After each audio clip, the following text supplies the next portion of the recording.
같이 교독하면서 같이 봉독하겠습니다. 오늘 말씀은요, 신약성경 에베소서 1장 17절에서 23절 말씀입니다. 에베소서 1장 17절에서 23절 말씀입니다.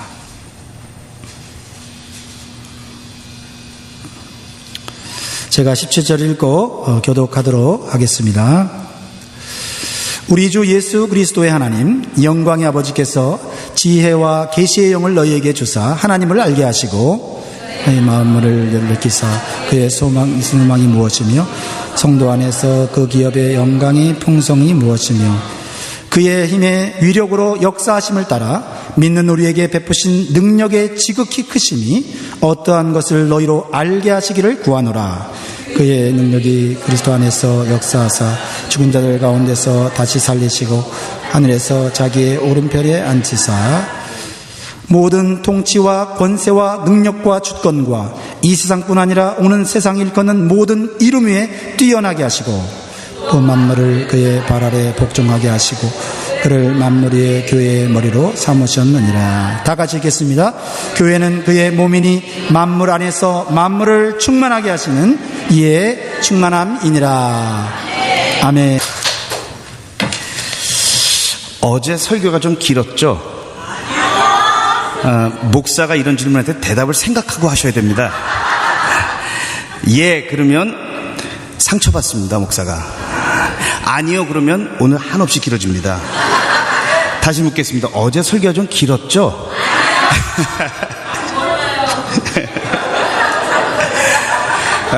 교인들은 짧은 설교를 상당히 좋아합니다. 한국에서 신실한 장로님이 이비인후과 의사셨는데 워낙 신실하시니까 목사님 손님들이 굉장히 많이 병원을 찾았어요. 그날도 두 분의 목사님이 병원을 찾았는데 이비인후과를 찾는 게 목사님들이 이게 목청에 성대에 문제가 있을 때가 좀 많이 있습니다. 많이 사용하다 보니까. 근데 두 분이 똑같은 증상으로 병원을 찾았는데 의사 장로님의 처방이 전혀 달라요. 첫 번째 오신 목사님은 목사님 성대가 많이 상하셨습니다. 그러니까 목소리 톤을 좀 낮추셔서 설교를 하세요. 그렇게 얘기를 하더라고요. 근데 오후에도 목사님 한 분이 오셨는데 똑같은 성대가 문제가 있어 왔는데 목사님 성대가 좀 문제가 많네요. 설교를 조금 짧게 해보세요. 그렇게 고민을 하더라고요. 옆에서 간호사가 보고 있으니까 도저히 이해가 안 되고 똑같은데 왜 저렇게 다르게 말씀하실까? 그래서 장로님에게 물어봤대요. 선생님 보니까 똑같은 것 같은데 왜 처방이 다른가요? 그랬더니 이 장로님이 쓱 웃으면서 두 번째 오신 분은 우리 교회 담임 목사님이야.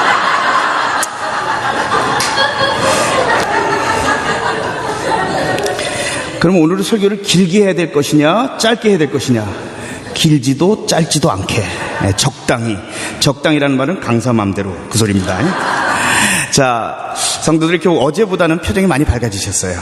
어제는 쟨 뭐냐 하는 표정이셨는데 그래도 오늘은 은혜 받을 준비를 하고 계신 것 같아요.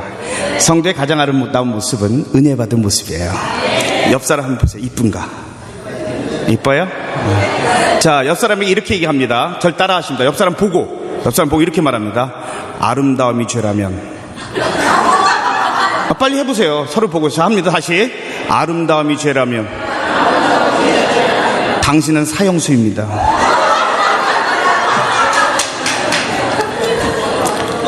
오글거려서. 자, 기도하고 말씀 들으십시다. 사랑의 하나님,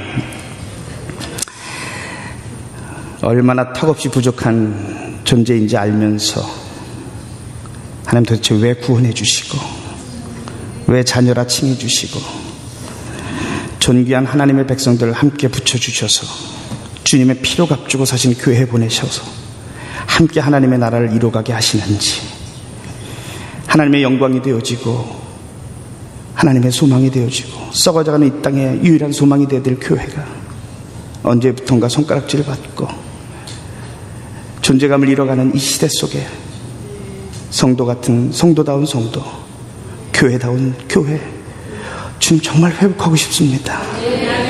하나님 나를 사용하여 주시고 우리 교회를 사용하여 주옵소서.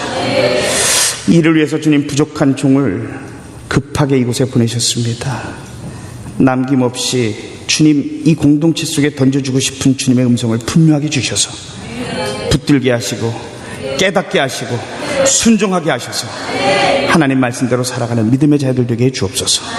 오늘 이 밤 마음을 열겠습니다. 말씀해 주옵소서. 간절히 바라며 예수님의 이름으로 기도합니다. 어젯밤에 우리는 주님께서 피로 값주고 사신 교회의 주님이 소원을 가지고 계신다. 우리가 하나님의 교회를 세워가면서 이 소원을 이루는 교회를 세워가야 한다. 그렇게 말씀을 드렸습니다. 교회를 향한 주님의 소원이 뭐라고요? 잃어버린 영혼을 찾아 구원하는 일. 교회가 그 일을 위해서 깨어 있어야 한다. 오늘 아침에는 그러기 위해서, 그런 교회가 되기 위해서 회복해야 되는 게 뭐냐? 주님의 마음이다. 우리가 회복해야 될 주님의 마음이 무엇이냐? 영혼을 바라보되 긍휼히 여기는 마음, 현재를 보고 좌절하는 것이 아니라 미래의 소망을 바라볼 줄 아는 마음, 그리고 순종하는 마음. 이 교회, 하나님의 마음을 회복한 교회가 잃어버린 영혼을 구원하고 하나님의 소원을 이루어드릴 수 있다. 오늘 저녁은 여러분들과 함께 성령의 능력을 회복하라는 제목으로 말씀을 좀 나누려고 합니다. 따라합시다. 성령의 능력을 회복하라. 오늘 본문은 에베소서입니다. 에베소서. 사도 바울이 로마의 감옥에서 4편의 서신서를 썼습니다. 뭐죠?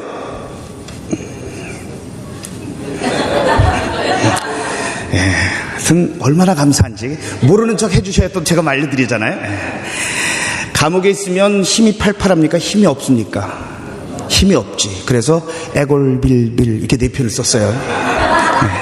따라합시다. 에골빌빌.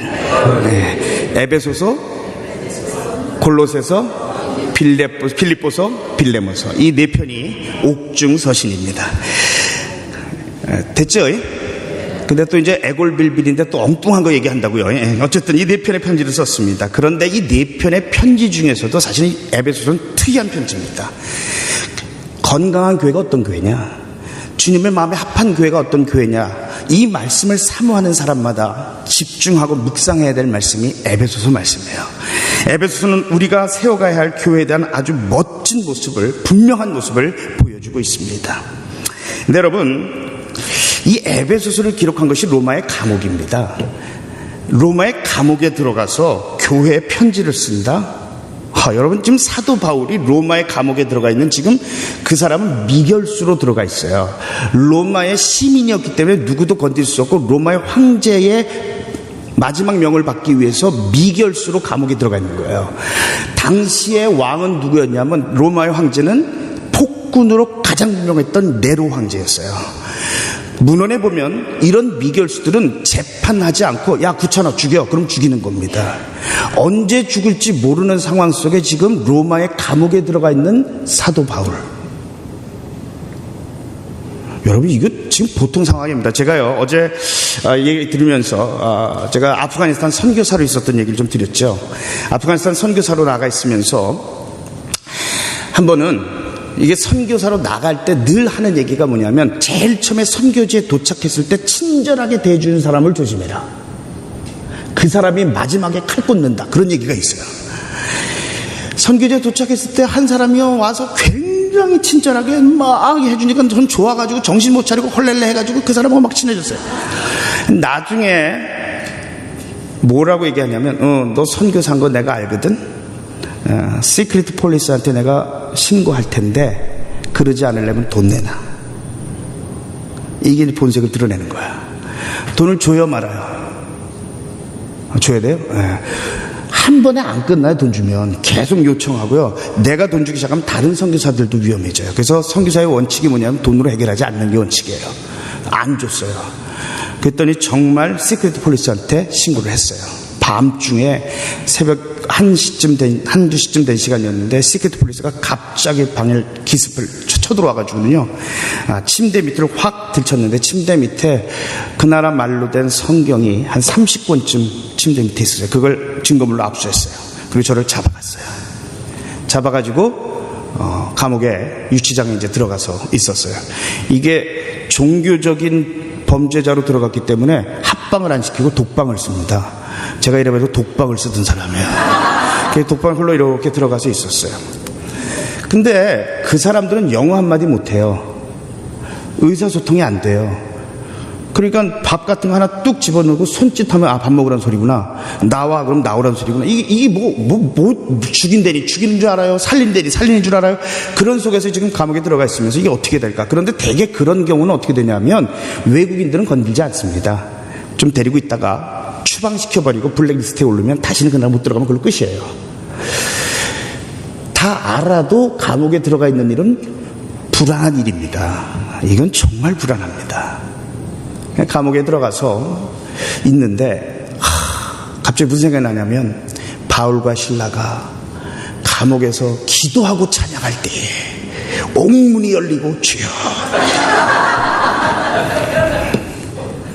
기도가 안 나와요. 그 상황에서 무슨 기도 찬양을 하려고 근데 그렇게 외우던 찬송가 중에 왜 기억나는 찬송가 하나도 없는지. 그리고는 마음속에 원망, 나를 여기 집어넣게 한 그 사람에 대한 원망들. 그렇게 시간들을 좀 지냈어요. 그런데 아침에 눈을 쫙 떴어요. 근데 창문 틈으로 빗줄기가 쫙 들어와요. 그 모습을 보는 순간 불현듯 떠오르는 그림이 한 장이 딱 떠올랐는데 그게 뭐냐면 옛날에 버스 타면 버스기사 아저씨가 옆에다 그걸 항상 걸어놓는 그림 있잖아. 이렇게 기도하고 있으면 오늘도 무사히 그거 기억나세요? 왜 그 그림이 떠오르냐고 그 상황에서. 그래서 가서 빗줄기 낸 데다 머리 뒤밀고 기도하려고 애를 쓰기 시작했어요. 감옥에 들어가서 교회를 위해서 편지를 쓰고 찬양하고 여러분 이게 보통 일이 아니에요. 어떻게 풀려났느냐. 저는 거기서 하나님의 천사를 기적했는데 봤는데요. 이게 뭐냐면 갑자기 나오라고 그래요. 문을 열더니. 그래서 나갔어요. 나갔더니 들어갔는데 취조실로 들어가요. 조그만 취조실에 들어가서 앉으니 보니까 젊은 한국 사람 하나가 앉아있어요. 그게 저를 보고 싹 웃어요. 그 옆에 딱 앉으니까 뭐라 그러냐면 선교사님이죠. 그래요. 근데 말이 약간 꼬여.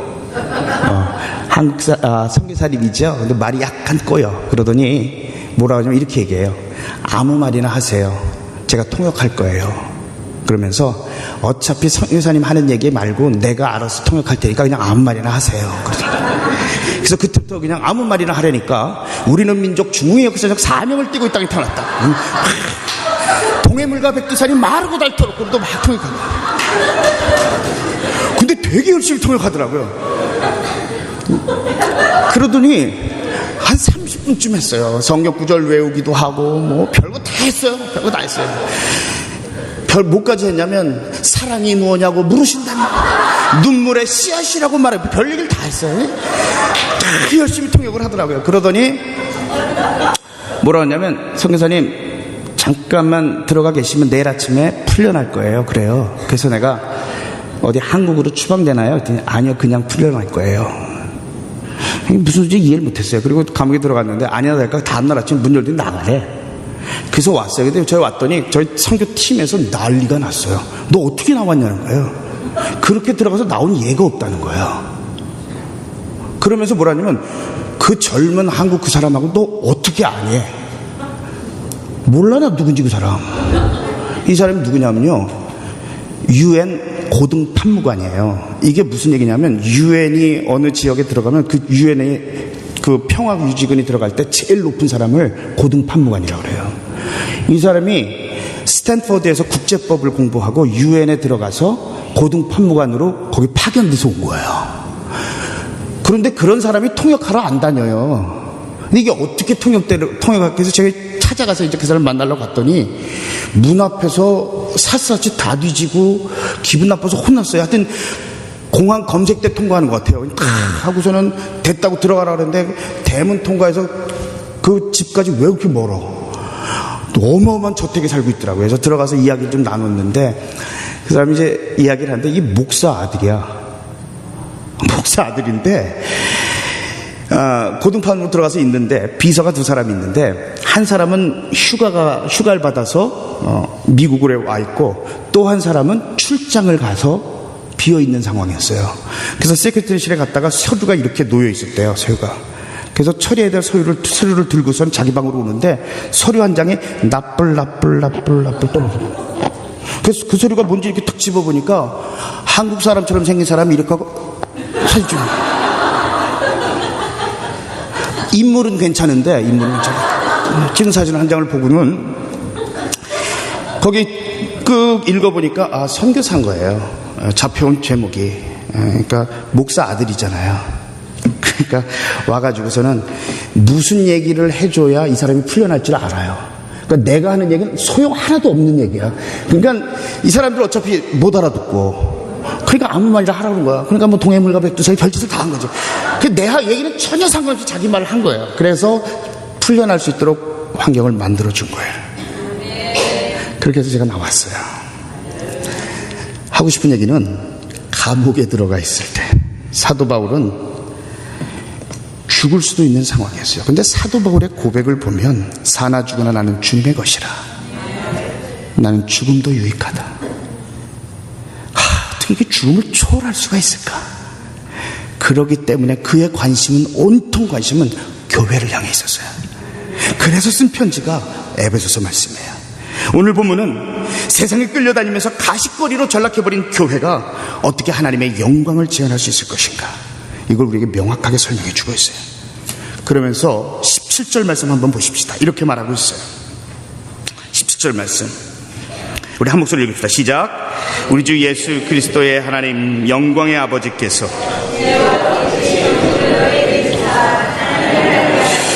우리가 이게 개혁성경에 다 좋은데 지혜와 계시의 정신, 그러니까 마치 우리의 무슨 정신처럼 생각이 되어져요.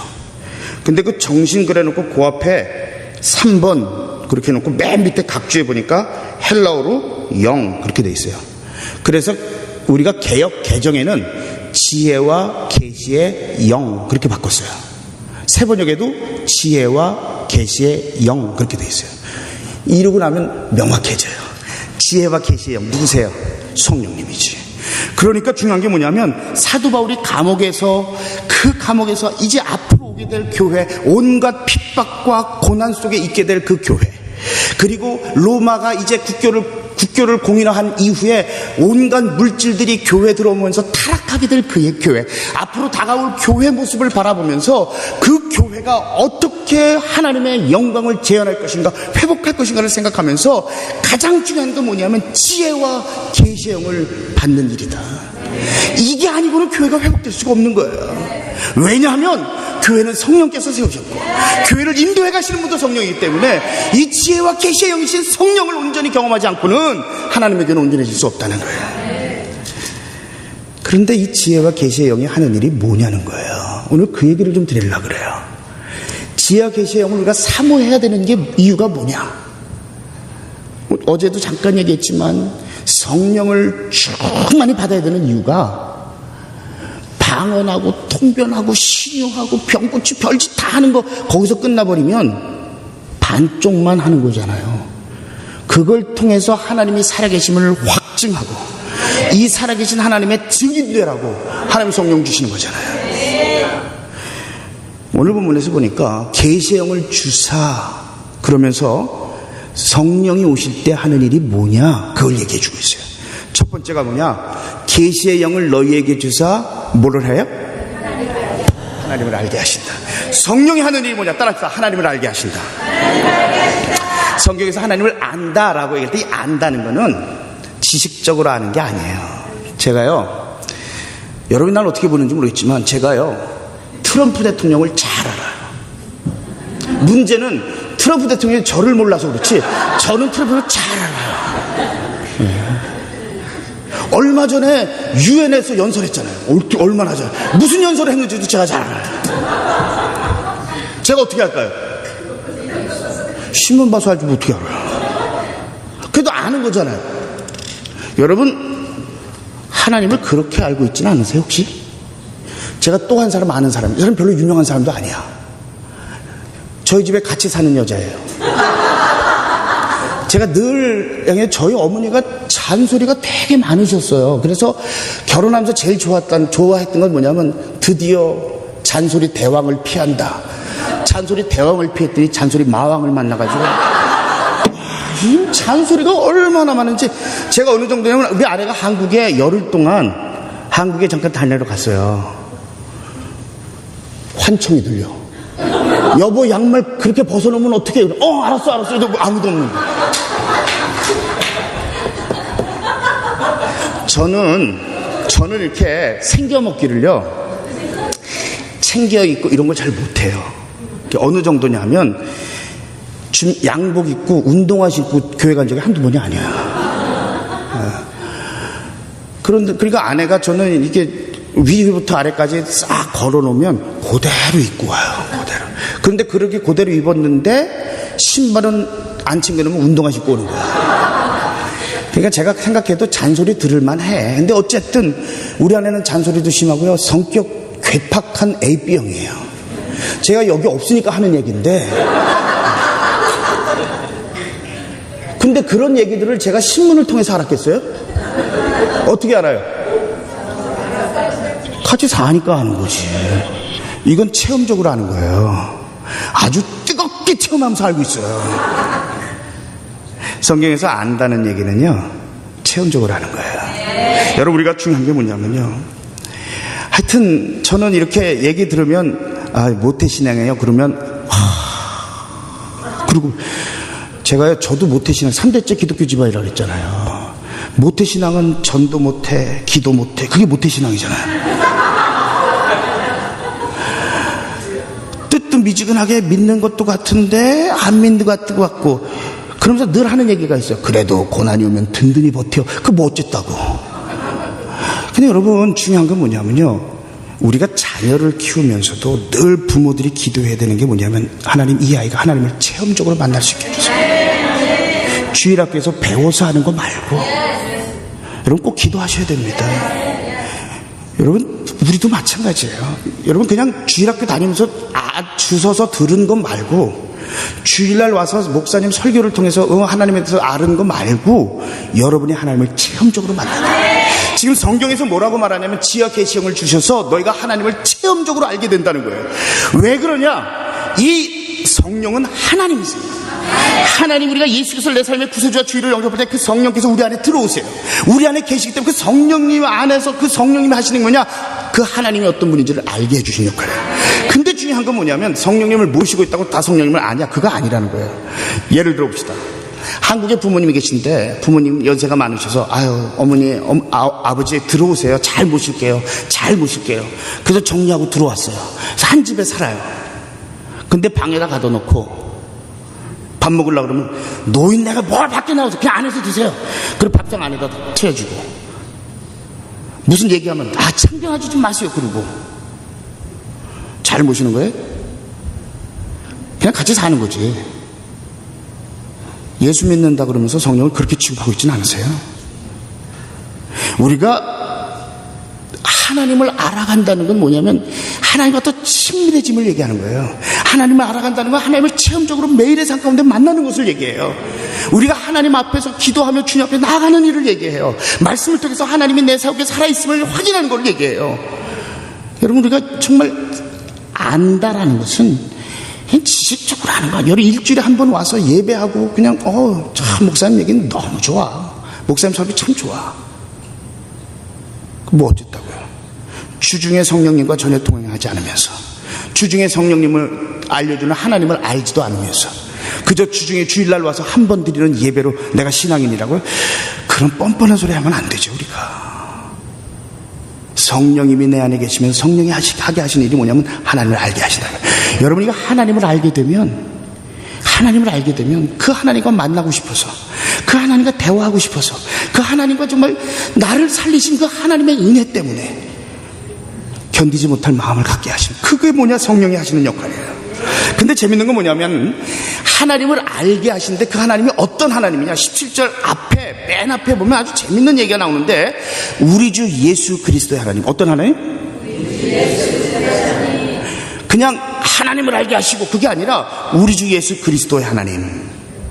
성령께서 오시면 하나님을 알게 하시는데, 그 하나님이 어떤 하나님이냐? 우리 주 예수. 이게 무슨 얘기냐면, 예수 그리스도를 통해서 드러내신 하나님, 예수 그리스도를 통해서 계시하신 하나님, 예수 그리스도를 통해서 나타나신 하나님. 이게 왜 그렇게 중요하냐면, 당시의 유대인들은 예수님이 하나님인지 몰랐어요. 유대인들은 자기 나름대로 하나님에 대한 나름대로의 그림을 가지고 있었어요. 이걸 무슨 신앙이라고 그런다고 그랬어요 어제? 사후정 신앙. 하나님의 뜻, 하나님이 당신을 드러낸 건 전혀 상관없이 내 나름대로의 하나님에 대한 그림이 있었다고요. 근데 예수님이 뜨고 왔는데 내가 그린 그 하나님과는 전혀 달라. 그 하나님으로 인정이 안 되는 거예요. 제자들도 마찬가지예요. 온통 관심이 로마로부터 해방될 때, 예수님이 왕으로 등극할 때 좌편 우편에 앉아서 떵떵거리면서 그거 생각만 하고 있었어요. 그런데 그 예수님이 십자가에 달려 죽으시는 순간 이거 뭐야? 내 인생 파토 났네? 자기가 그리던 예수님, 나름대로 그리던 예수님의 모습이 아니었다는 거예요.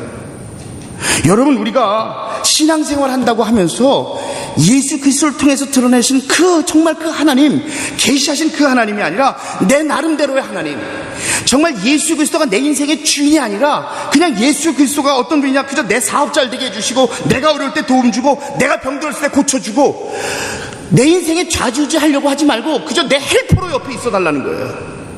그게 무슨 그리스도인이에요? 그리스도인이 된다는 것은 예수 그리스도가 내 인생의 주인 되는 삶을 살아가는 거예요. 내 나름대로의 하나님에 대한 그림을 그리지 말라는 거예요. 내가 성령께서 내 안에 오시면 내가 하나님을 알게 되는데, 그 하나님이 어떤 하나님이냐? 예수 그리스도를 통해서 나에게 계시해 주신 그 하나님, 그 하나님, 나를 위해 십자가 달려 죽으시고 나를 끝까지 사랑해 주시고, 그래서 내 인생의 주인 되기를 원하시는 그 하나님. 우리가 그리스도인들이 된다는 것은 무슨 의미냐면 그분이 내 인생의 주인인 거예요. 예수가 내 인생의 주인이라는 것은 내 시간의 주인이 주님이시라는 얘기예요. 예수가 내 인생의 주인이라는 말은 내 물질의 주인이 주님이시라는 거예요. 예수가 내 인생의 주인이라는 것은 내 모든 것의 주인이 주님이시라는 거예요. 그렇다면 그 주인이 도대체 뭘 좋아하시는지, 그 주인이 뭘 싫어하시는지, 그 주인의 뜻이 무엇인지, 주인이 나를 때가 어떤 삶을 살기 원하시는지 그 하나님 앞에 묻고 주님의 뜻 가운데 살아가야지. 내 인생 내 맘대로 경주하고 내 맘대로 살아가면서 하나님 앞에 복만 주시면 돼요, 다른 거 하지 마세요, 복만 주세요, 이게 그리스도인이냐는 거예요. 유대인들이 하나님을 배척했던 거 다른 거 하나도 없는 거예요. 우리가 그리스도로 살아간다는 것은 예수가 주인된 삶이에요. 주님만이 내 인생의 주인입니다 고백하는 게 그리스도의 삶이에요. 집회를 다녀보면 가정교회 하다가 어려움 겪는 교회들을 만나요. 또 목자들 만나 간담회 하다 보면 목사님 더 이상 힘들어서 못하겠어요, 목자 내려놔야 되겠어요, 그런 분들 만나요. 목사님 저는 목자만 안 하지 다른 거 다 합니다, 그런 분들도 만나요. 근데 여러분, 하나님의 마음을 아는 것은 영혼을 섬겨봐야 알아요. 목자로 섬긴다는 건 뭐하고도 바꿀 수 없는 가장 축복이에요. 근데 그 축복을 왜 내려놓으려고 그러냐?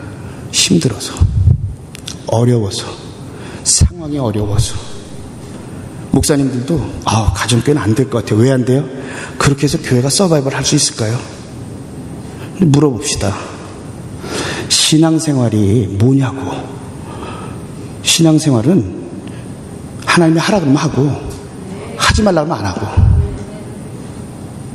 그렇다 그러면 그런 줄 알고, 아니라 그러면 아닌 줄 알고, 이게 신앙생활이지. 주님이 어제도 얘기했지만, 주님이 나에게 뭔가를 맡기실 때는 내 사정, 내 형편, 내 상황, 주님은 나보다 더 잘 아세요. 그 나라와 그 일을 위해 살아봐. 그러면 내게 모든 것을 더 해줄게. 하나님 그거 위해서 내게 사명 맡기시려고 하는 건데, 우리 삶 살아가면서 우리는 늘 모든 것의 결정을 내가 해. 그리고 하나님 지금 상황 안 되니까 나중에 좀 봅시다, 내가 좀 좋아지면 할게. 왜 우리끼리 왜 그래, 하여튼 그렇게 합시다. 여러분, 하나님하고 딜하지 마세요. 하나님 우리에게 요청하는 것은 순종이에요. 이 나름대로의 신앙, 우리가 계시의 영의 성령께서 우리에게 오시면 제일 먼저 깨지는 게 이 나름대로의 신앙이 깨지는 거예요. 내가 생각했던 예수님이 아니고, 내가 생각했던 하나님이 아니라 성령이 내 안에 팍 임재하시면 내 삶의 주인이신 하나님이 인정이 되기 시작해요. 그리고 그 주님이 뭘 원하시는지를 분명하게 파악하기 시작하고 그 뜻대로 살아가기를 소원하게 되는 거예요. 원하고 기도하기는 정말 영광교회 성도들이 성령님을 사모하시길 소원합니다. 성령의 충만함을 받기를 소원합니다. 그래서 하나님을 더 깊이 알아가는 복된 성도들 되길 주님의 이름으로 축원합니다. 두 번째는요, 18절에서 계속 이렇게 말합니다. 하나님을 알게 하시고 그 다음에 너희의 눈을 밝히사. 눈이 확 영안이 열린다는 거야.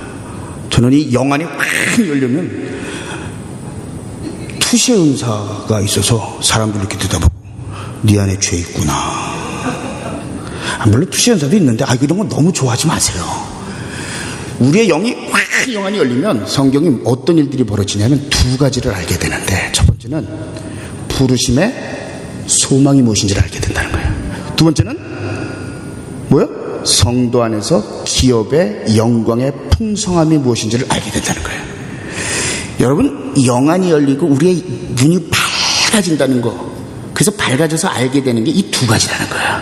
부르심의 소망이 무엇인가. 여러분, 하나님은 저와 여러분을 부르셨습니다. 믿습니까? 우리의 인생이 어떤 인생이었습니까? 아무 소망 없이 썩어질 세상의 욕망 위에서 이리 뛰고 저리 뛰고 악다구니 써가며 살다가 이 땅에 흔적도 없이 사라져갈 인생이 우리의 운명이었다는 거예요. 이 땅에 조금 더 가졌다는 것 때문에, 이 땅에 조금 더 배웠다는 것 때문에 아무리 그래봐야 우리의 인생이라는 건 아무 의미 없이 뛰어다니다가 결국은 흔적도 없이 사라지는 게 인생이에요. 그럴 우리의 인생을 주님은 구원하신 거예요. 천국 백성이 되게 하신 거예요. 그런데 그 부르심에는 소망이 있다는 거예요. 소망. 여러분, 우리가 이 땅을 통해서 구원받았음에도 불구하고 그저 우리의 눈은 육신의 정욕, 안목의 정욕, 이생의 자랑, 이거 살아가면서 살아가는 것이 아니라 우리는 부르심을 받은 순간 우리에게는 소망이 생긴다는 거예요. 소망이 뭐냐? 하나님 뜻대로 살고 싶은 소망, 거룩하게 되고 싶은 소망, 하나님 앞에 볼 때 그 찬란한 춤은 내가 가는 이 땅 끝에서, 이 길 끝에서 그 주님을 보게 될 때 그 주님이, 영광의 주님이 나를 맞아줄 그 소망. 여러분, 이 소망 있으세요? 우리 교회 목자님 아들이, 우리 교회 목자님 한 분이요, 이분이 장로님 아들이셨어요. 장로님 아들이셨는데 그냥 하나님을 알긴 하는데 들어서 아는 하나님만 알고 있는 거예요. 체험도 없고. 그러니까 여전히 교회 나오면서도 술자리 좋아하고 교회 다니면서도 뭐 할 짓 다 하고 다니고 이제 그러시던 분이에요. 너무 재밌는 게 뭐냐면 이분이 제일 좋아하는 찬송가가 뭐냐면 주와 같이 길 가는 거예요. 그 자기가 이제 간증을 하는데 대포집 가서 술 한풍 마시고 술 취하면 젓가락 두들기면서 주와 같이 길 가. 남들은 가요 부르는데 자기는 그거 불렀다는 거예요. 그러면서 배운 게 찬송가니까 술 취하면 버릇이 나오잖아요. 버릇이. 찬송가도 버릇처럼 나오는 거예요. 버릇처럼. 그러던 사람이에요. 그런 사람. 이 친구가요, 목장에 소속이 됐는데 목자님이 저희 교회에서 예수 믿은 지 1년 조금 지난 분이 목자가 됐어요. 그 목장에 소속이 됐어요. 자기는 모태신앙이에요. 기도 못해, 전도 못해. 근데 이 사람은 예수 믿은 지 1년밖에 안 된 사람이에요. 근데 이 사람이 하나님을 얼마나 사모하는지, 하나님에 대해서 더 알고 싶어 하는지, 처음에는 이렇게 생각했대요. 그래, 나도 옛날엔 그랬어. 조금 지나봐. 에이, 교만. 어쨌든. 그러더니 어떤 일이 있었냐면 그 목장에 추방 위기에 몰렸던 형제가 하나 있었어요. 그래서 완전히 추방 날짜까지 받았었어요. 그런데 이 목자가 예수 믿은 지 1년밖에 안 된 목자가 형제님을 위해서 기도하겠습니다. 추방이 취소되고 미국에서 살 수 있는 길이 열리도록 기도하겠습니다. 그래서 그렇게 생각해요. 미쳤구나 드디어. 추방 날짜까지 결정됐는데 근데요, 기도를 시작하고 한 달이 됐는데 옛날에 형제 초청으로 초청하고 잊어버렸던 영주권이 뜩 나왔어요. 그래서 그걸 들고 이민국에 갔더니 됐다고. 끝. 상황 종료. 제일 충격받은 게 모태신앙. 다른 사람은 다 할렐루야 역시 우리. 근데 이건 혼자 충격받고 앉아있는 거야. 오, 미친 게 아니구나. 이거에 충격받았어요. 그 형제가 뒤집어졌어요. 그러면서 나도 하나님 체험하고 싶다. 새벽마다 나와서 기도가 딱 하나예요. 하나님, 나도 하나님 만나게 해주세요. 하나님 나를 부르셨다면 내게도 부르심의 소망을 주세요. 형제 주님을 만났어요. 그러면서 지금 목자로 섬기면서 얼마나 잘 섬기고 있는지. 여러분, 주님은요, 우리가 그저 구원받아서 내가 구원받은 것 같아, 아마 천국 갈. 여러분, 하나님은 우리를 그렇게 세우기를 원하지 않으세요. 우리가 이 땅에서 구원받은 백성으로 살아가면서 하나님의 거룩함을 드러내고, 이 땅 가운데 하나님의 이름으로 이 땅을 치유하고, 잃어버린 영혼들 주님 앞에 인도하고, 정말 능력 있고 능력 있는 하나님의 사람으로 살아가요. 왜냐하면 성령은 우리에게 능력을 주시는데, 권능을 주시는데, 그 권능은 다이아마이트의 권능인데, 이 세상에서 생각할 수도 없는 역동적이고 폭발적인 능력이라는 거예요. 우리가 그 삶을 살아야 되지 않겠냐는 거예요. 부르심의 소망을 갖게 해주신다. 여러분, 성령 사모하십시다. 부른 것 같이 알쏭달쏭한 신앙생활 제발 좀 하지 말고, 부르심에 따른 소망 가지고 살아갈 수 있는 믿음의 사람들 되길 주님의 이름으로 소원합니다. 성령님은 우리의 영적인 눈을 확 열어주시면, 아, 나를 불러주셨지. 부르심에는 거룩하게 살고 싶은 소망, 주님 앞에 그날 가는 그날까지 주님 뜻 가운데 살고 싶은 소망, 그 소망을 주시고, 또 한 가지가 뭐냐면 성도 안에서 기업의 영광의 풍성함이 무엇이면, 쉽게 설명할게요. 하나님 앞에 가서 받게 될 그 상급에 대한 간절함이 생긴다는 거예요. 여러분, 우리가 신앙생활 하면서 세상 사람들은 이 세상이 끝인 줄 알고 살아가는 사람들입니다. 그래서 세상 사람들은 이 세상에서 뭔가 효부를 내야 돼요. 그러니까 세상에서 얻기 위해서 죽기 살기로 악다구니 써가고 속이고 별짓 다 해서라도 쟁취해야 되는 거예요. 왜? 이 땅이 끝이니까. 근데 우리는 영혼을 살아가는 사람들 아니에요? 이 땅은 영혼에 비하면 잠깐 왔다 사라지는 안개 같은 인생 아니에요? 그런 인생 속에 우리가 하나님 앞에서 받게 될 그 상급, 그 기업의 풍성함이 도대체 얼마나 큰지, 여러분, 이걸 생각하면 가슴이 뛰어야 되는 거예요.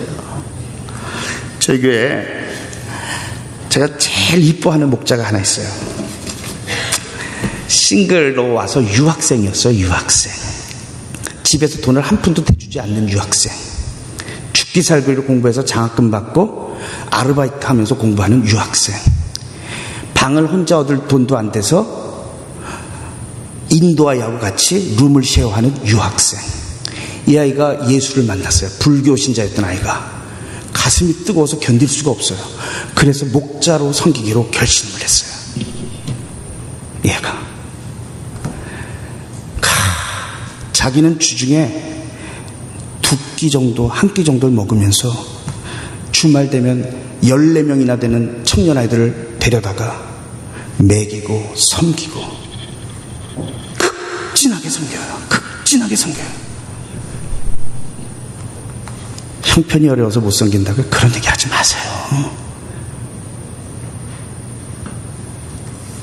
그런데 어느 날 저는 이렇게 장례식을 집전하거나 결혼식을 주례하거나 하면 이렇게 따로 갔다가 이렇게 돈 주는 거 너무 싫어합니다. 그래서 교회 헌금하세요. 그래버리고 말거든요. 그냥 장례식을 저희 교회에서 했어요. 근데 유족들이 와가지고 돈을 주길래 이거 헌금하세요 그랬는데, 가면서 문을 싹 열고 탁 도망가는 거예요. 아니 뭘 그렇게까지 돈을 줘. 돈이 나만 하나 봐. 이게 참 도대체. 그래가지고 이게 왜 이래? 그래 붙들고 나한테 벌써 갔어. 참 계속 서랍에다 넣어놓고 주일날 돌려주려고 이제 그러고 있었는데, 새벽에 나가서 엎드리는데 하나님이 뜻이 있어서 이걸 주지 않았을까? 하나님이 가장 필요로 하는 곳, 긴급하게 필요로 하는 곳이 있어서 이걸 주지 않으셨을까? 그게 어딜까? 하나님, 만약에 그렇다면 그것이 어딘지 알려주세요. 기도하는데 이 목자님, 이 싱글 목자님이 딱 떠오르는 거예요. 그래서 주일날 불렀어요. 지은아, 아니, 목자님, 이름 불렀죠. 목자님, 이거 봉투도 안 열어봤어. 얼마인지 모르겠어. 나는 이런 거 잘 안 봤거든. 근데 이걸 던지고 가더라. 그런데 기도하는 중에 하나님께서 널 떠올리시더라. 이거 목장하는데 보태서 하면 참 좋겠다. 그러고 줬어요. 자매가 이걸 받아들고 닭똥 같은 눈물을 톡 떨어져 와요. 놀랬죠. 왜? 돈 싫어? 아니요, 돈이 싫은 게 아니에요. 이 자매 얘기가 뭐냐면, 정말 아르바이트 자리가 잘리면서 목장을 해야 되는데 14명의 청년들이 와서 밥을 먹어야 되는데 집에 찾아보니까 라면 3개밖에 없더래요. 라면 3개를 끓이고 김치볶음밥을 해서 목장을 했어요. 다음번 목장할 방법이 없는 거예요.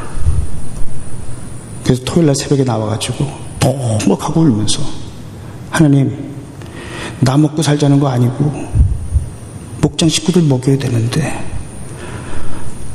1불 한 장이 없네요. 하나님, 어떻게 하면 좋아요? 하나님 해결해 주세요. 그래서 주일날 목사가 불러서 갔더니 돈 주는 거예요. 이걸 받아들군요. 이게 덜덜덜 떨면서 하나님이 이렇게 정확하신 하나님이라는 거예요. 이 자매가 그렇게 목장을 했어요. 그런데 하나님은요, 공짜가 없어요. 달라스에 가면 SMU라고 하는 대학이 있어요. 괜찮은 대학이에요. 물론 동부에 사는 사람들은 이름도 들어보지 못한 생소한 대학이겠지만, 얘가 여기에 석사과정 입학을 했는데 전공이 뭐냐면요, 국제정치. 왜 이딴 걸 전공하는지 모르겠는데 어쨌든 그게 전공이에요. 그런데 미국은 대통령이 자리에서 물러나고 나면 대통령 이름으로 펀드를 만들고 무슨 인스티튜트를 만들든지 이런 걸 잘해요.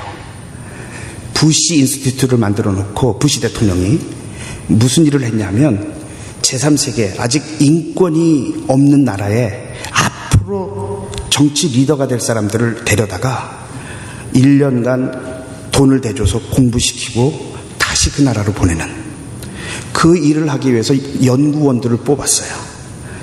근데 이 자매가 신청을 해놓고 와서, 목사님, 신청을 하긴 했는데 제가요 304번째예요. 1명 뽑는데. 근데요, 목사님, 저는 지금 박사과정 이제 시작했는데 원서 내신 분들이 전부 다 하버드, 예일에서 박사학위 이미 받으신 분들이에요. 어렵겠죠? 제가 왜 입으로 까먹냐? 하나님이 여시면 닫을 자가 없고, 하나님이 닫으면 열 자가 없는데, 입으로 부정적인 얘기 하지 마라. 기도하자. 내가 그 언제 발표하냐? 한 달 후에 발표한대. 오케이, 한 달간 나도 너 위해서 저녁 금식하마. 너도 금식하자. 하나님이 어떻게 일하시는지 한번 보자. 안 되면 본전, 되면 좋은 거. 왜 안 해 이거를? 기도 시작했어요. 자매가 저녁 금식이라는 건 5시부터 이제 그 다음날 아침까지 안 먹는 거거든요. 저녁 금식 한 달간, 저도 한 달 금식하고, 자매도 한 달 금식하고, 목자도 한 달 금식하면서, 하나님 원하시면 길 열어주세요. 한 달이 지났어요. 어떻게 됐겠어요? 안 됐으면 이 얘기를 왜 했겠어요? 됐으니까 얘기했죠. 됐는데 지금까지도 자기가 왜 됐는지 몰라. 그 쟁쟁한 사람들 다 물리치고 왜 됐는지 몰라. 뭘 왜 됐는지 몰라. 하나님이 오셨지. 그 자매가 지금 무슨 일을 하고 있는지 알아요? 자기 오피스 바로 앞에가 조지 부시 대통령이 집무실이에요. 그래서 맨날 가서 조지 부시 대통령하고 사진 찍어. 저는 트럼프를 잘 알지만 한 번도 본 적이 없는데 조지 부시 대통령하고 사진 찍어요. 그러면서 이 자매가 하는 일이 뭐냐면, 올해도 지금 캄보디아 갔다 왔어요. 캄보디아, 라오스 이런 데 가요. 가서 한 번 가면 10명 내지 15명 서류를 받아요. 그럼 보통 몇천 장씩 서류가 쌓여요. 그 중에서 앞으로 리더가 될 만한 사람들을 얘가 골라서 데려오는 역할이에요. 그런데 목사님 기도해 주세요. 정말 좋은 크리스찬 리더들이 원서를 낼 수 있도록 기도해 주세요. 캄보디아 같은 나라에서 크리스찬 비율이 1%, 2%밖에 안 되는 나라예요. 그런데 15명을 뽑아오는데 보통 3분의 1을 크리스찬 아이들을 뽑아와요. 이거보다 더 귀한 선교가 어디 있어요? 걔가 뽑아서 돌아간 애들 중에서, 사람들 중에서 장관도 나오고요. 지금 이미 그렇게 세워가고 있어요. 얼마나 축복된 일을 하고 있는지 몰라요. 근데 이 자매가요, 간증할 때마다 하는 얘기가 늘 있어요. 제가 받은 상급은 사람들이 보는 화려함이 아닙니다. 제가 받은 상급은 우리 목장에서 거듭난 영혼들이에요.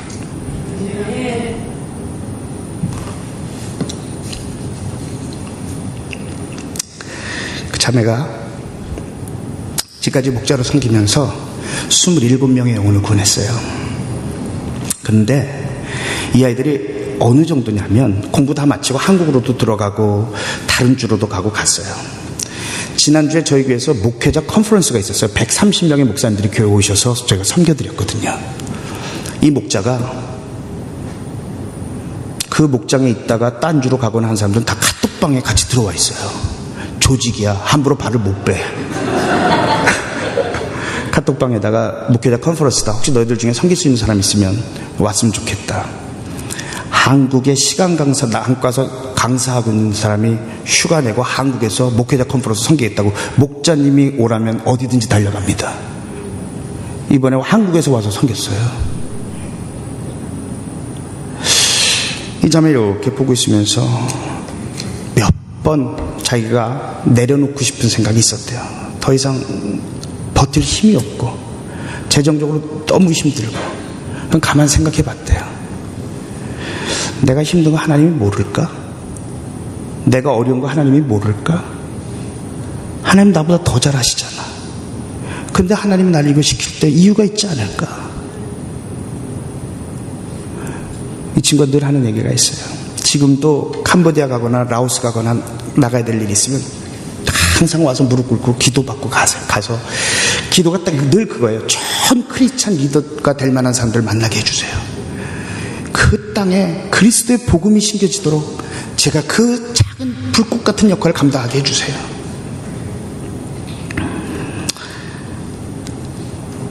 이 자매의 사역은 세상적인 일이 아니고 자기는 목자가 첫 번째 직업이에요. 목장을 통해서 거듭난 그 영혼들이 하나님 나라의 보배예요. 그거 감당했더니 하나님이 붓으로 이걸 주시더라는 거예요. 정말 죽을 만큼 힘들고 굶주릴 만큼 힘들었는데도 그거 놓지 않고 감당했더니 복 주시더라는 거예요. 그러나 우리가 하나님 앞에서 받게 될 기업의 풍성함은 이거하고 비교가 안 되잖아요. 여러분 하나님 앞에 가면 분명히 물으실 겁니다. 70년 80년 내가 그 땅에서 준 생애 동안 너 뭐 하다 왔니? 뭐 대답하실 거예요? 아니 좀 한번 섬길라 그랬는데 죽었어요. 헌신하려고 그랬는데 죽었어요. 그러실 거예요? 뭐 그런 얘기 많이 옛날에 부흥사 목사님들 얘기니까 그런 얘기 많이 하시더라고요. 상여가 나가는데 옛날에 상여 나갔잖아요. 상여 안에서 껄 소리가 나요. 무슨 소리가 들어봤더니 이렇게 죽을 줄 알았으면 봉사 잘할 걸, 이렇게 죽을 줄 알았으면 하나님 앞에 헌신하고 살 걸. 따라합시다. 껄껄 인생 되지 말자. 여러분 우리가 어떻게 하나님 앞에 헌신할 수 있냐면 우리는 부르심의 소망이 무엇이고 하나님 앞에서 받게 될 기업의 풍성함이 무엇인지를 분명하게 붙들 때 이 땅에서 힘들고 어려운 건 과정이에요. 그렇잖아요. 저희 어머니가요 드라마를 되게 좋아하세요. 저희 어머니 꿈에도 소원이 뭐였냐면 60인치 텔레비로 드라마 보시는 게 꿈이었어요. 미국 오셔서 소원이 이루어지셨어요. 미국 오시자마자 딸내미가 제일 먼저 사준 게 60인치 텔레비야.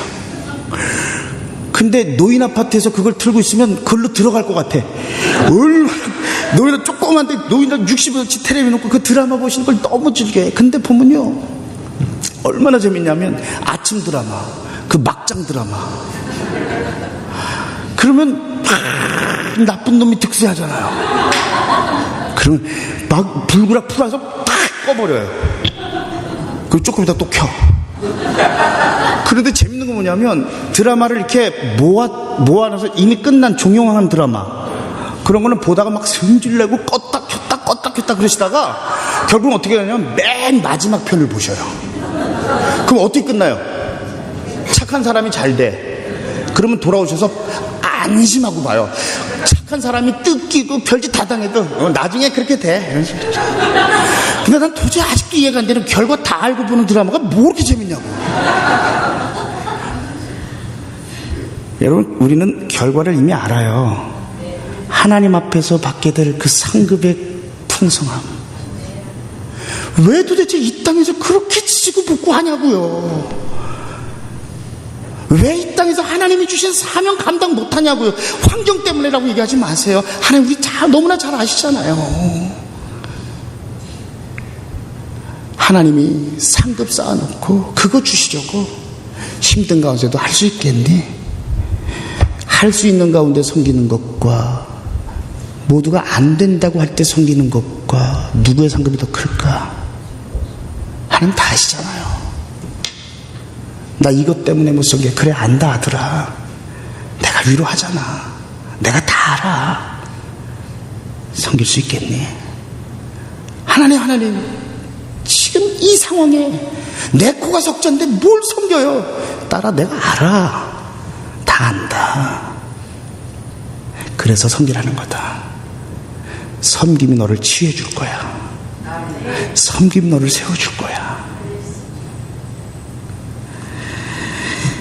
이 땅의 교회가 하나님의 영광을 회복하려면 지혜와 계시의 영인 성령의 충만함을 경험해야 되는데, 그 성령의 충만함을 경험할 때 알게 되는 게 하나님을 알게 된다는 거예요. 그분이 내 삶의 주인이심을 알게 되고, 그분이 내 인생의 주인이심을 알게 되고, 그분 내 나름대로의 하나님이 아니라 예수 그리스도를 통해서 계시하신 그 하나님을 알게 되어질 때 우리의 삶은 변하게 되어져. 우리가 정말 성령의 충만함을 경험할 때 우리의 영적인 눈이 확 열어지면서 내게 부르심을 주신 부르심의 소망이 무엇인지를 알게 되고, 하나님 앞에 서게 될 때 주실 그 찬란한 상급에 얼마나 풍성한지를 알게 하신다. 이거 사모하면서 성령의 충만함을 사모하고 살아가는 복된 성도들에게 주님의 이름으로 축원합니다. 자, 이제 한 가지를 더 얘기합시다. 마음의 눈을 밝게 하셔서 부르심의 소망이 무엇이고 기업의 영광의 풍성함이 무엇이며, 그 다음 절을 한번 보십시다. 19절 보니까 이렇게 말하고 있어요. 그의 힘의 위력으로 역사하심을 따라. 같이 한번 읽어볼까요? 시작.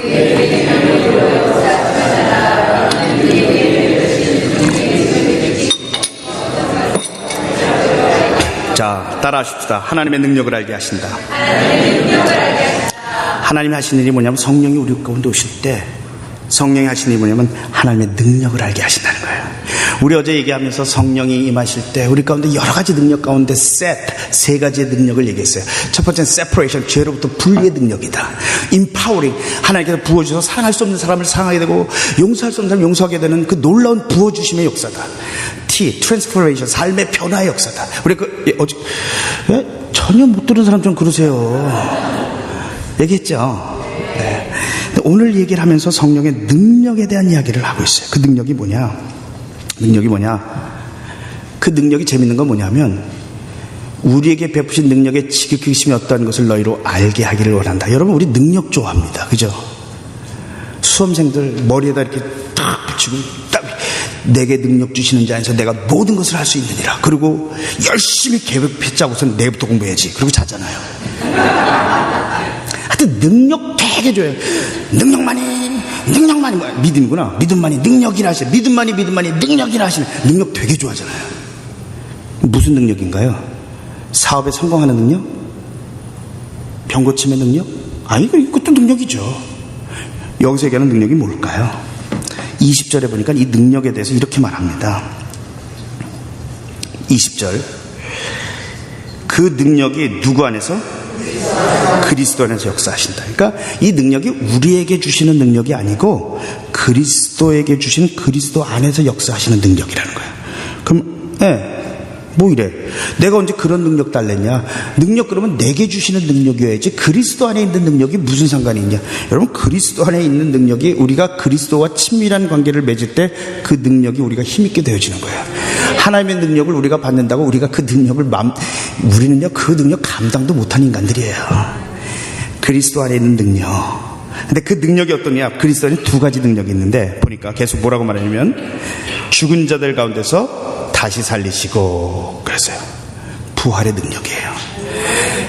여러분, 성령이 우리 가운데 오실 때 우리에게 주는 게 뭐냐면 성령의 능력이라는 거예요. 부활의 능력이라는 거예요. 왜? 부활의 능력이 이 세상에 줄 수 있는 능력 가운데 가장 대단한 능력이에요. 왜냐면요, 사람이 제일 두려워하는 게 뭐예요? 죽음이에요. 그래서 비극 소설, 뭐 섹스피어의 4대 비극, 뭐 비극적인 노래, 비극적인 드라마, 다 주제가 뭐예요? 죽음이에요. 죽음. 왜 그럴까요? 인간의 머리로 그 다음을 예측할 수 없다는 얘기예요. 그러니까 두려운 거예요. 죽음은 두려워요. 여러분, 죽음의 공포를 느껴보신 적 있으세요? 병 때문에 여러 가지. 저는요 죽다 살았어요. 죽다 살았어요. 제가 선교 나가기 전에 훈련을 받으러 그 영국에서 있으면서 하루는 일주일간 휴가를 주더라고요. 훈련받기 위해서 영국에 있는 동안. 그래서 일주일 동안 휴가하는데 그 선교 팀들하고 같이 오스트리아 꿈의 나라를 구경하자. 그래서 한국 사람 저 하나였고, 그런데 어떻게 팀을 꾸리다 보니까 남자는 저 하나고 여자 5명에 저 하나. 이게 참 이상한 건요, 남자 많은데 여자는 뻔뻔하게 잘 앉아 있어요. 근데 여자 많은데 남자는 정말 불편해요. 그런 거 보면 여자가 훨씬 뻔뻔한 거예요. 근데 어쨌든 그 6명에서 오스트리아를 갔어요. 가서 이제 딱 가가지고 노래에도 나오는 다뉴브강, 도나우강, 그 강에 딱 서 비엔나에 가가지고 거기서 이렇게 강가에 이렇게 있었는데 영국 자매 하나가 우리 수영해서 강 건너가자 그런 거예요. 그때 제가 대한민국 육군 병장으로 제대한 지 몇 달 안 됐을 때예요. 대한에 남아. 근데 여자가 먼저 건너가자 그러는 거예요. 그랬더니 나머지 5명이 다 그러자. 그리고는 수영복 갈아입고 물로 뛰어들었어요. 대한의 남아의 자존심이 있지. 그래서 저도 뛰어들었어요. 근데 문제는 저는 수영을 못한다는 게 문제예요. 그러나 무시하지 마십시오. 헤엄은 쳐요. 헤엄과 수영의 차이를 아세요? 이거는 헤엄이에요. 이건 개수영. 자매들 5명이 여기 서양 사람들, 미국 사람들은 어려서부터 수영 다 배우잖아요. 한국 사람들은 어디 그래요? 또랑에서 맨날 이러고 노는 거지. 그 또랑에서 놀던 실력 가지고 이제 같이 따라가는데 굉장히 빠른 거예요, 여자들이. 계속 따라가다가 힘이 들어가지고 도저히 더 이상 못 가겠는 거예요. 그래서 안 되겠다, 돌아가려고 뒤를 돌아보니까 한 반쯤 왔어. 앞을 보니까 앞에 갈 수도 없고 뒤로 갈 수도 없고, 순간 죽음의 공포가 엄습할. 이거 큰일 났다. 근데 죽으란 법은 없어. 옆에 오리배 하나가 이렇게 떠가는 거예요. 오리배 꼬랑지를 붙들고는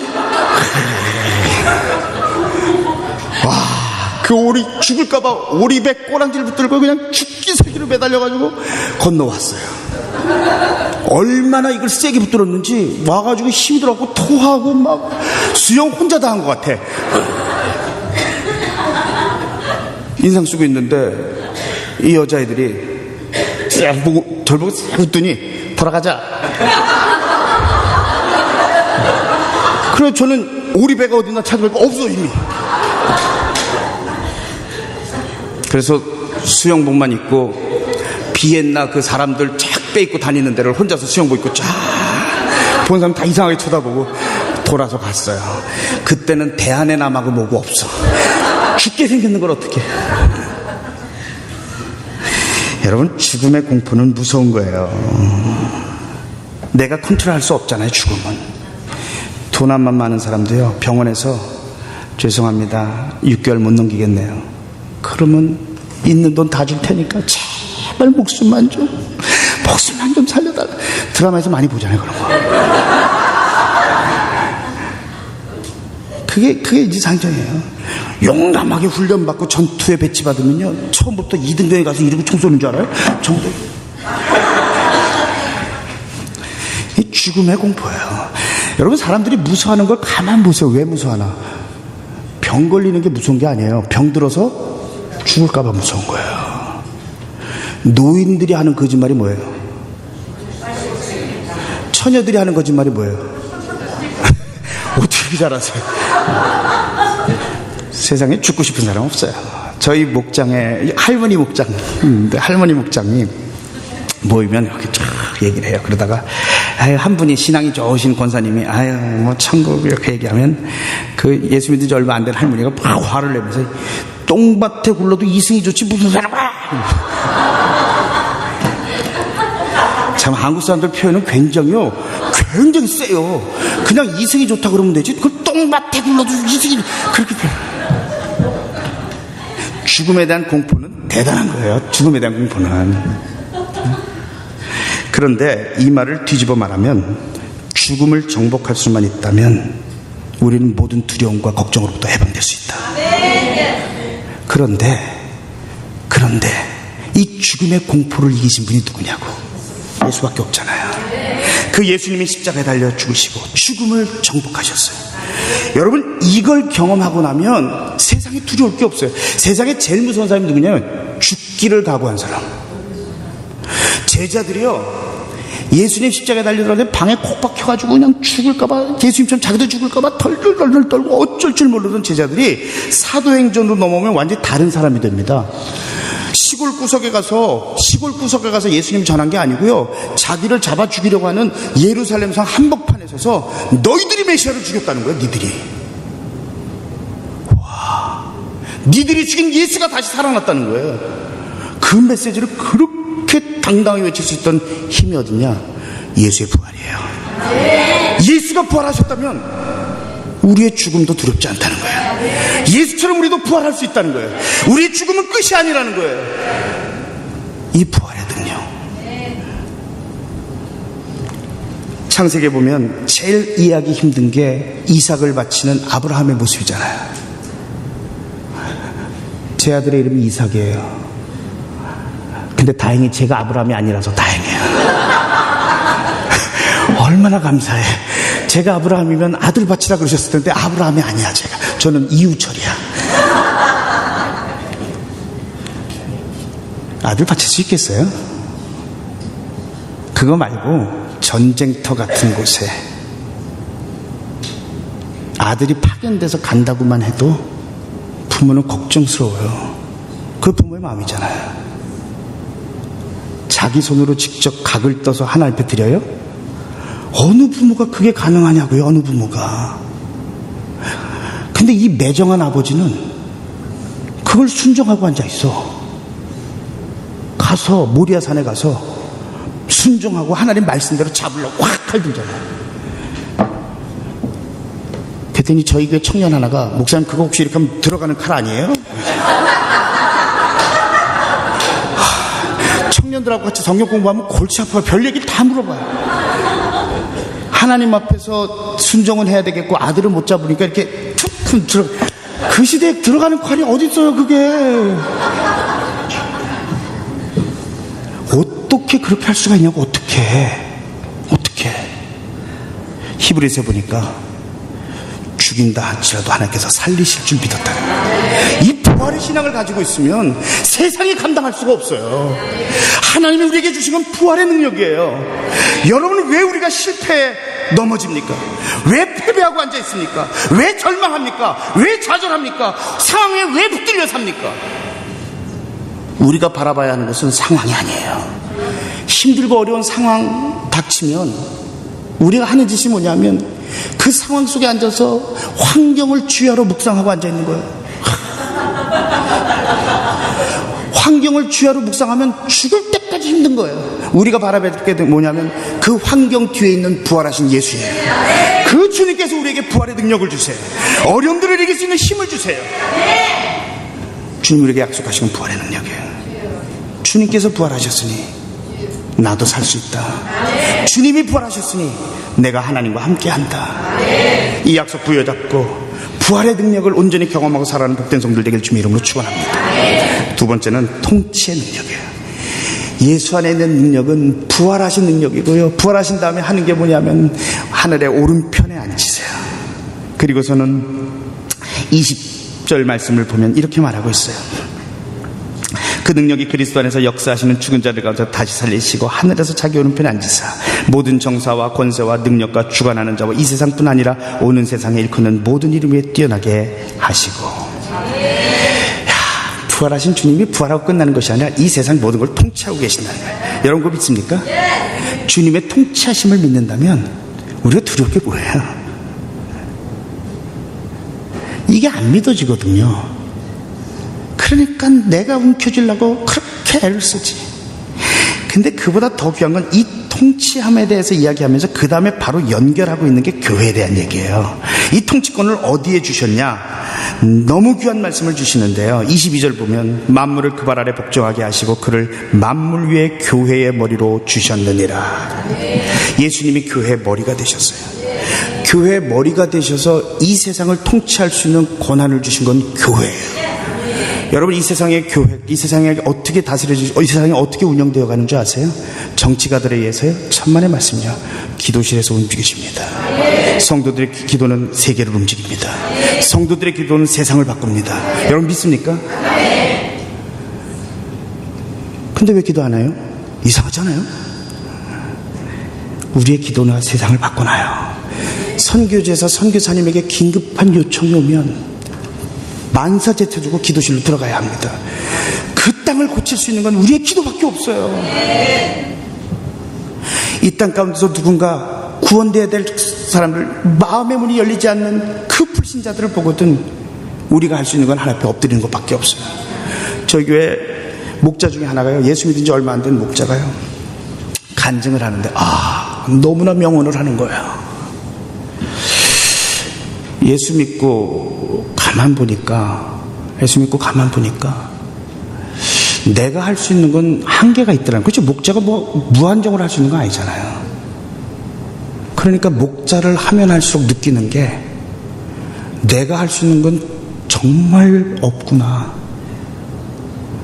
결국 내가 할 수 있는 건 기도밖에 없다. 하나님은 무한하신 하나님이시잖아요.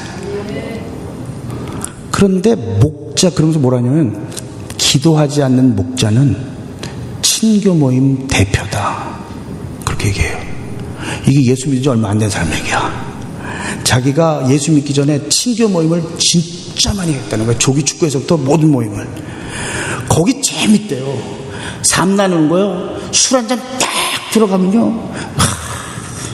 자기 삶, 문제는 끝나고 나서 무슨 얘기를 나누는지 몰라서 문제지.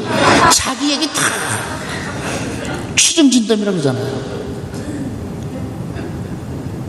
재밌는 거요.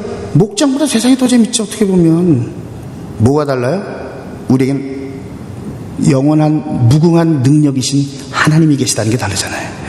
그럼 목자가 해야 되는, 여러분 목자가 해야 할 가장 중요한 사명은 하나님이 내게 맡겨주신 목장 식구들을 위해 무릎 꿇는 일이에요.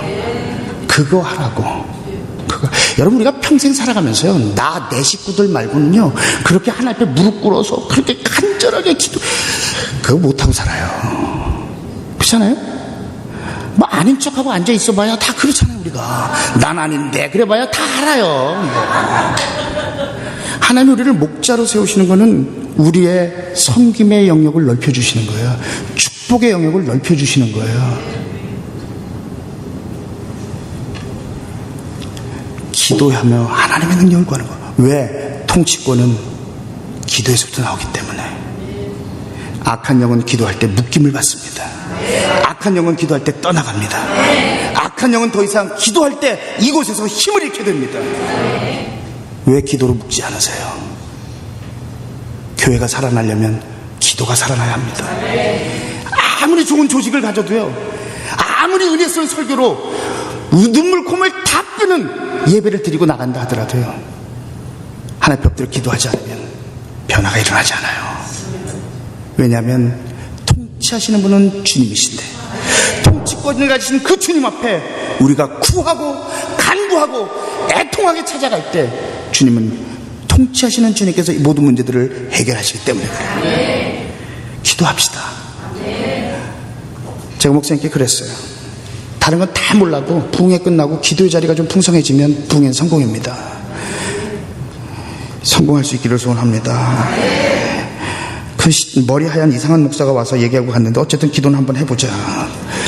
그러지 마시고 성령의 충만함으로 기도하시기 바랍니다. 통치하시는 주님이세요. 그러면서 마지막 절에 보면 참 이해가 안 되는 말씀으로 마무리를 하고 있어요. 같이 읽어볼까요? 시작.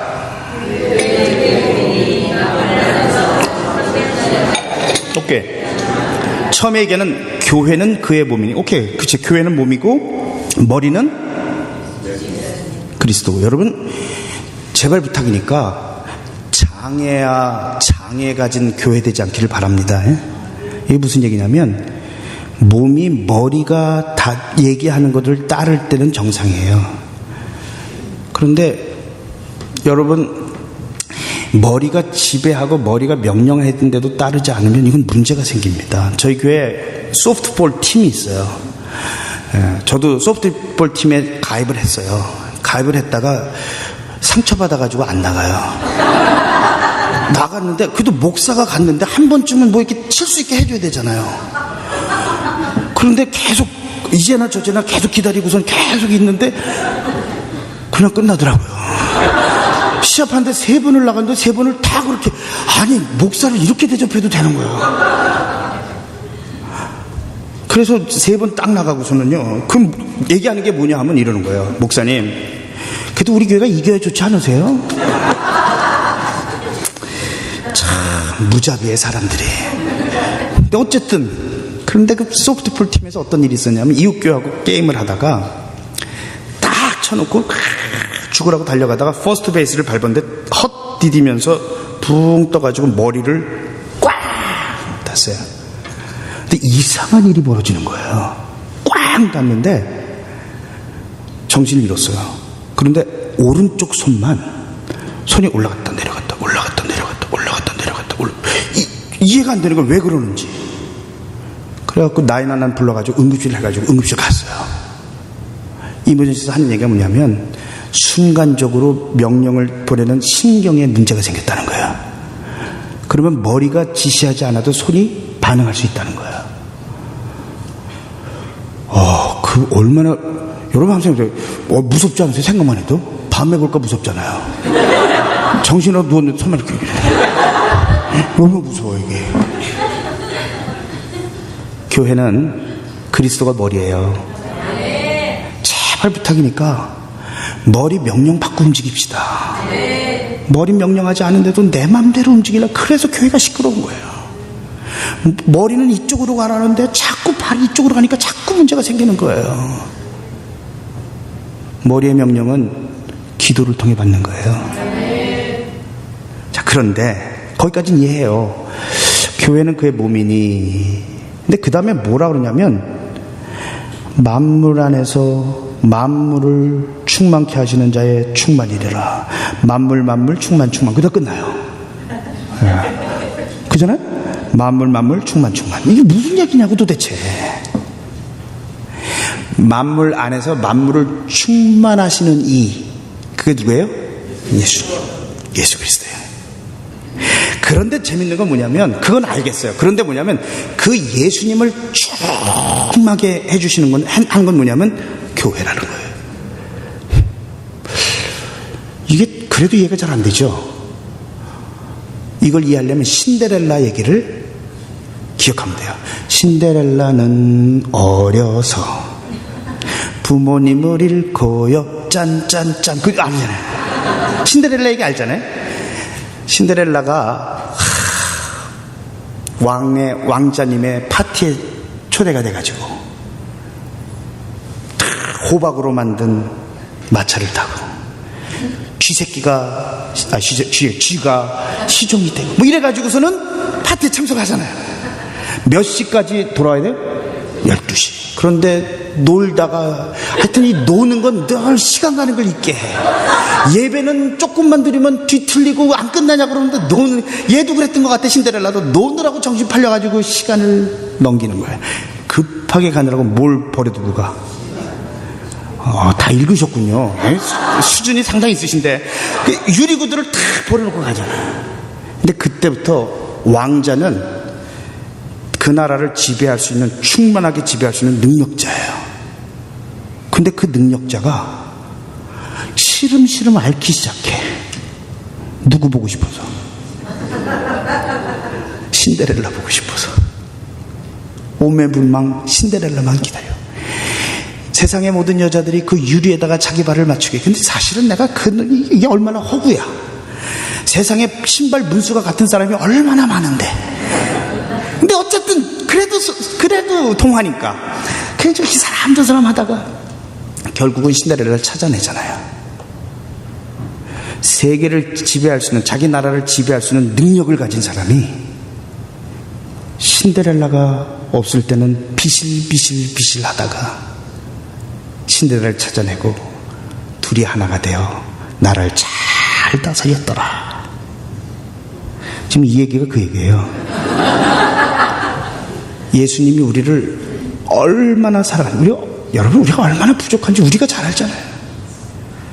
정말 주님은 우리 중심을 보시는 하나님이시거든요. 정말 하나님 앞에 내보이긴 너무 부끄러운 우리들이잖아요.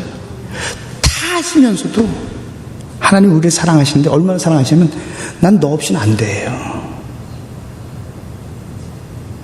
우리 곁을 떠난, 하나님 곁을 떠난 우리들 끝까지 기다리시고 끝까지 인내하시고 하나님 품으로 돌아오시길 끝까지 기다리시고 그 교회가 주님 안에서 하나가 되어질 때 머리신 그리스도와 몸이신 교회가 만나 이 세상을 통치하는 역사를 일으킨다는 거예요. 여러분, 교회가 그렇게 중요한 것이에요. 여러분, 세상이 왜 이렇게 악해져 가냐, 세상이 왜 이렇게 더러워져 가냐, 그거 이야기하지 마시고요, 교회가 살아있어야 해요. 교회는 이 땅의 소망이에요. 교회는 하나님의 영광을 드러내는 곳이에요. 교회마저 타락해버리면 이 땅에 소망이 없어요. 저와 여러분을 불러서 성도다운 성도, 교회다운 교회, 정말 머리신 그리스도께서 마음껏 명령하시고 마음껏 움직이셔서 이 땅을 고치는 그런 교회를 세워가기를 원하시는 게 주님의 마음이에요. 이 땅에 얼마나 죽어가는 영혼들이 여전히 있어요. 이들을 정말 하나님께서 구원하는 것이 하나님의 계획이고 목적이에요. 그를 위해서 하나님은 이 땅에 교회를 세우셨어요. 그리고 머리신 그리스도께서 우리 몸을 움직여서 그들을 구원하고 하나님 나라를 확장하기 원하세요. 이게 세상을 통치하시는 하나님의 방법이에요. 저에게서 있었던 일 하나 나누고 오늘 말씀을 좀 마칩시다. 어느 날 생전 처음 보는 자매 하나가 앞에서 두 번째 줄에 앉아서 예배를 드리는 거예요. 저는 이게 앞줄에 앉은 사람을 보면 막 가슴이 뛰어요. 뒷줄에 있는 사람은 그냥 대충 보는데, 그렇다고 뭐 뒷줄에 있는 사람들 미워하는 건 아니고 예배 시간에 가능하면 앞으로 앉는 게 좋다는 얘기를 하는 거예요. 근데 어쨌든 둘째 줄에, 제가 이상하죠, 설교할 때마다 앞줄 얘기하죠. 그래도 우리 교인들은 앞으로 안 와요. 이상해. 근데 어쨌든 둘째 줄에 앉아서 자매님이 예배를 드리는데, 난 그렇게 제 얼굴을 뚫어져라 보는 사람은 보다 처음 봤어요.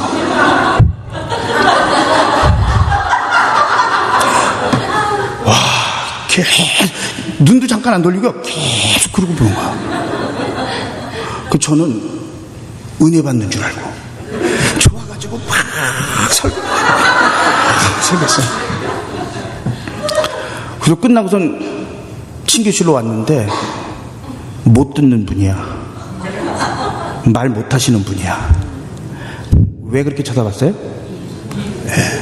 이런 분들이요, 입을 이렇게 보면 한 60-70%를 캐쳐낸대요.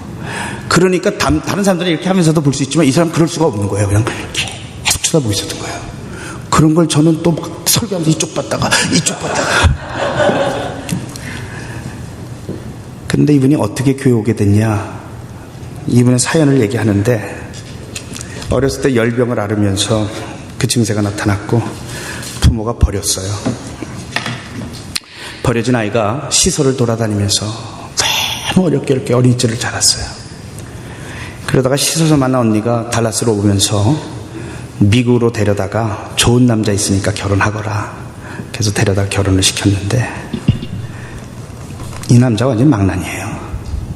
술만 먹으면 두드러 패고 돈 벌어 오라서 돈 다 뺏고 그날도 남자한테 실컷 두드러 맞고는 도망 나온 거예요. 도망 나서 터덜터덜 걷다가 보니까 여기에 교회가 있었네.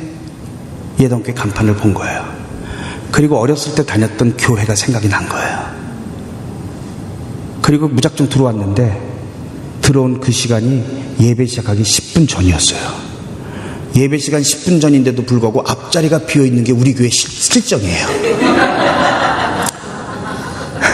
입이 보이는 곳에 앉아야 되니까 걸어 나와서 앞줄, 지금 여기는 여기하고 여기가 굉장히 먼데 우리 교회는 굉장히 가까워요. 그래서 둘째 줄이면 침이 튀길 정도로 가까운 거리인데 거기 앉았어요.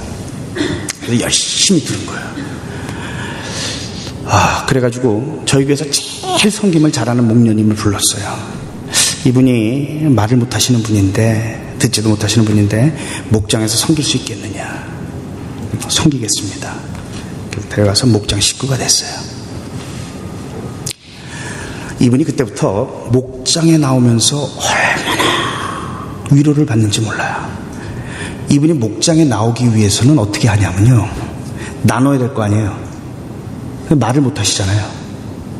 그러니까 나눠야 될 얘기를 타이핑을 해서 4장 5장을 만들어서 타이핑, 매번 목장 올 때마다 자기 나누고 싶은 얘기를 타이핑을 쳐가지고 4장 5장을 가지고 만들어서 와서 목장 식구만큼 카피해서 돌리는 거예요. 그럼 목녀님이 대신 읽어주고, 목장 식구들 나누면 입 이렇게 쳐다보면서 캐치해내고. 근데 문제가 하나 생겼어요. 이분에게 복음을 전해야 되는 거예요. 저희는 이제 예수영전 모임이라고 해서 복음 전하는 시간이 있는데, 목사님, 이 자매 예수영전 모임 들어오겠대요. 근데 이게 복음은 60% 70% 알아가지고는 안 되잖아요. 고민하기 시작해요. 그럼 어떻게 전하지? 수화할 수 있는 사람을 불러올까? 별 생각을 다 했어요. 그 하나님 앞에 엎드려서, 하나님, 목회 최대 낭만을 만났습니다. 방언은 주시는데 혹시 수화 방언은 안 주시나요? 그렇게 질문도 해보고, 하여튼 어떻게 하면 좋을까 기도를 하는데 딱 생각이 난 게 뭐냐면, 이 자매가 프린트를 해서 나눠줬잖아요. 그래서 2시간, 저희는 예수영전모임 2시간 하는데 2시간 복음 전하는 분량을 파워포인트로 만들었어요. 제가 일일이 토도 하나 안 들고 다 쳐가지고 그거 만드는데 18시간 걸렸어요. 다 만들었어요. 그래가지고 다 컴퓨터 펴놓고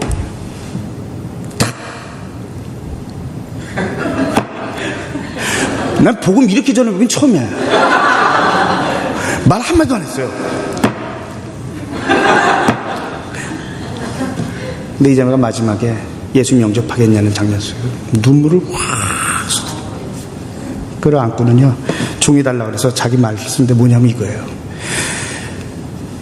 목장에 참석하면서 가족이 뭔 줄 알았다는 거예요.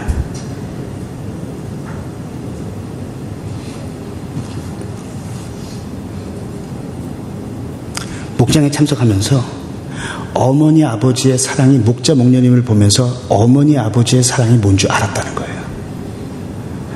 이 좋은 사람들이 믿는 예수라면 나도 믿고 싶다는 마음이 생긴 거예요. 그래서 예수 영접 모임 들어왔고, 그냥 뭐 마음 다 열어놓고 들어온 거잖아요. 믿기로 결심하고 들어온 거잖아요. 예수 영접 감격적으로 예수를 만났어요. 자매를 위해서 뜨겁게 기도해 줬어요. 저는 이제 침례교회니까 침례 받는 날, 저는 이렇게 본당 뒤에, 여기도 이게 있네. 장로교인데. 네. 여러분, 이거 이름은 계속 가르쳐줘서 장로교인들은 자꾸 이걸 목욕탕이라고 그러는데, 이거 침례탕이에요. 이거 목욕탕 아니고.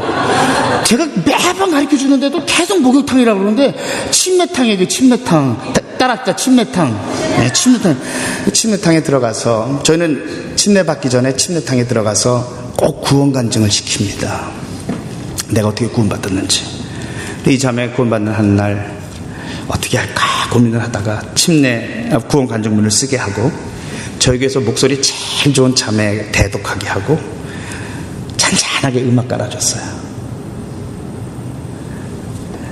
그 간증이요, 제가 지금까지 들어본 간증에 그렇게 아름다운 간증이 없어요. 제가 지난날 버림받았던 모습부터 시작해서 시설을 전전하면서 겪었던 그 험한 일들, 그런데 목장을 만나고 내게도 가족이 생겼다는 기쁨, 그리고 이제는 예수를 만나서 소망을 가지고 살 수 있게 되었다는 그 감격까지, 뭐 가슴이 절절한, 얼마나 좋은 간증인지 몰라요. 이 자매가요, 예수 영접하고는요, 자기 앉은 좌석은 늘 지정석 2번째 자리예요. 거기 서서요, 우리는 목소리로 찬양하죠. 그 자리에 딱 서서 가사 보면서 수화로 찬양해요. 이 모습은 천국의 모습이에요. 그러더니 이 자매가 저를 찾아왔어요. 목사님, 구원받은 감격이 너무 좋고 귀해서 나도 좀 전하고 싶은데, 자기를 울게 했던 찬송가 가사가 있다는 거예요. 만입이 내게 있으면 그 입 다 가지고 주 예수 주시는 종을.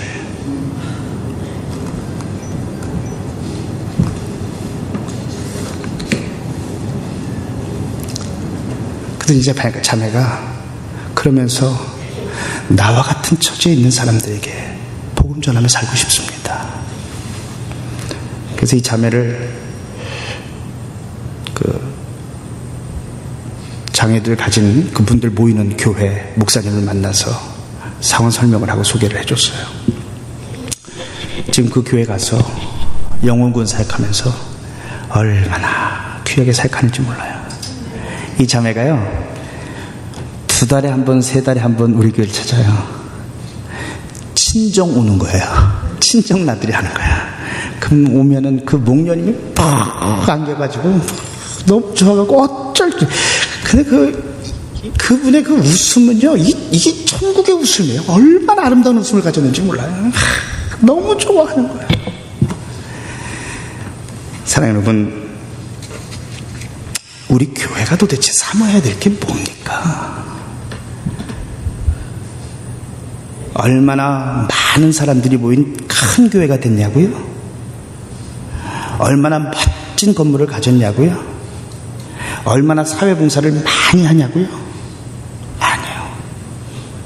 주님의 시선은 잃어버린 영혼에게 가 있어요. 주님의 마음은 잃어버린 양을 향해 있어요. 성령이 우리에게 임하실 때, 성령을 충만히 받고 나면 우리 가운데 하나님을 알게 되고 그 하나님의 주인 되심을 인정할 수밖에 없게 되고, 그 주님이 좋아하시는 것이 무엇이고 싫어하시는 것이 무엇인지 알아 주님이 원하시는 삶을 살고 싶은 마음이 생겨지게 되고, 성령이 우리 가운데 올 때 우리의 영적인 눈을 밝히 열어주셔서 부르심의 소망이 무엇이고 앞으로 하나님 앞에 서게 될 그 주님 앞에서의 상급이 얼마나 큰지를 알게 하시고, 하나님이 우리에게 주신 부활의 능력과 통치의 능력을 알게 하셔서 이 교회를 통치하신 분이 주님이심을 인정하시고, 그리고 그 안에서 영혼 구원의 역사가 끊임없이 일어나는 교회로 세워져 갈 수 있다는 거예요. 성령을 사모합시다. 성령을 사모합시다. 성령의 충만함을 경험합시다. 한 번 살고 주님 앞에 가는 인생, 주님 앞에 귀하게 쓰임받는 인생 됩시다. 여러분, 제발 부탁이니까 녹슬어 없어지는 인생 되지 말고 하나님 손에 들려서 한껏 쓰임받다가 소모되는 인생 좀 됩시다. 하나님 우리를 사용하기 원하십니다. 우리를 부르십니다. 성령의 충만함을 간구합시다. 기도로 주님 앞에 나아가십시다. 하나님의 능력을 회복하는 주님의 교회가 되길 주님의 이름으로 축원합니다. 기도하십시다. 사랑의 아버지 하나님, 교회는 사람들끼리 모여서 회의하고 좋은 쪽으로 나아가는 것이 교회가 아님을 압니다. 교회는 그저 내 마음을 즐겁게 하고 그저 내 좋은 대로 그렇게 살아가는 것이 교회가 아님을 압니다. 신앙생활은 취미생활이 아님을 압니다. 하나님, 시간 주 앞에 간절히 사모합니다. 하나님, 교회를 회복시켜 주십시오. 이 땅에 교회가 회복되지 않으면 소망이 없습니다. 하나님, 내 교회를 회복시켜 주옵소서. 주의 성령으로 교회를 충만케 하여 주옵소서. 하나님을 깊이 알아가게 하시고 우리의 영적인 눈을 열어 부르심의 소망이 무엇이고 하나님 앞에 받게 될 상급이 무엇임을 알게 하여 주시고 예수 안에 있는 부활의 능력과 통치의 능력으로 세상을 변화시키고 하나님의 나라를 확장해 나가는 복된 교회 되게 하여 주옵소서. 간절히 바라며 예수님의 이름으로 기도합니다.